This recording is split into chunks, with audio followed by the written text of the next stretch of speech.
Myles Munroe presents praise and worship not as religious activities, but as divinely designed systems for maintaining humanity's relationship with God and enforcing God's will on earth. According to Munroe, what prayer requests, praise celebrates; what praise celebrates, worship sustains; and what worship sustains, God inhabits. Praise and worship are governmental acts. They are how God's kingdom culture is restored and enforced in the earth. 1.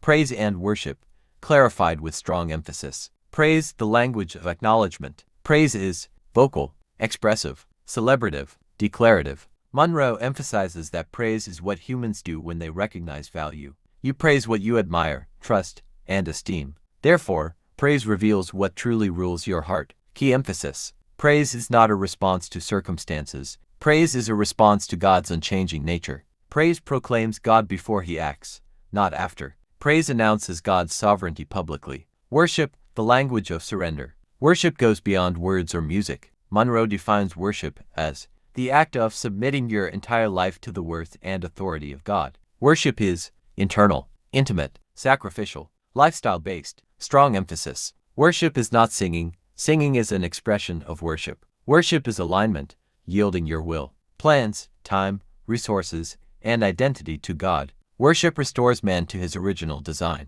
a king-priest under God's authority. 2. The original design of worship. Munroe teaches that humanity was created to rule the earth on God's behalf. Worship was man's way of staying aligned with heaven's government. Sin was not just disobedience, it was misplaced worship. Thus, redemption restores right worship. Right worship restores right authority. Right authority restores dominion. Whoever you worship controls you.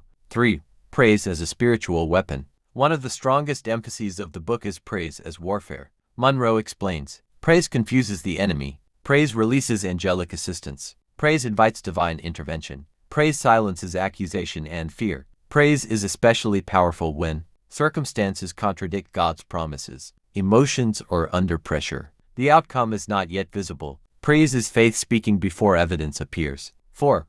Worship as a destiny activator. Munroe strongly links worship to destiny. Key emphasis. Worship realigns your priorities. Worship purifies motives. Worship clarifies purpose. Worship accelerates divine timing. Many believers delay destiny because they pray without worship. They praise without surrender. They serve God without intimacy. Worship is not about getting something from God. It is about becoming who God designed you to be. 5. God's presence and divine habitation. Munroe explains that God's presence is provoked, not automatic. Praise invites God. Worship hosts God. Obedience sustains God's presence. God does not inhabit complaints, fear, pride, disobedience. God inhabits thanksgiving, humility, faith, reverence. God manifests where he is valued. 6.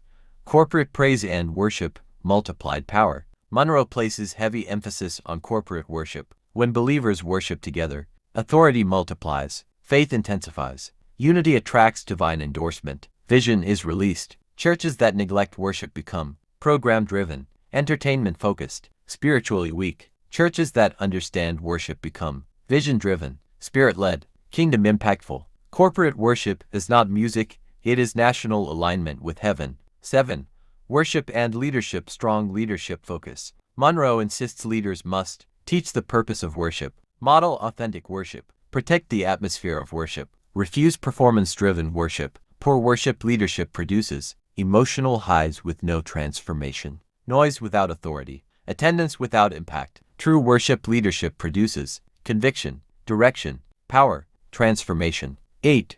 Hindrances to true praise and worship. Munroe identifies key blockers: unrepented sign, pride and self-focus, religious routine, wrong theology, entertainment mindset. God is not impressed by talent. He responds to truth and surrender. 9.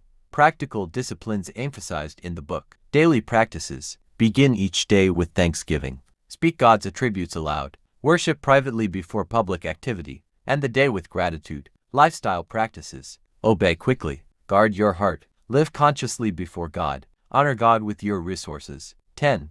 Transformational outcomes. A life of intentional praise and worship produces inner peace, clarity of purpose, bold faith, spiritual authority, consistent victory. Worship shapes identity before it changes circumstances. 11.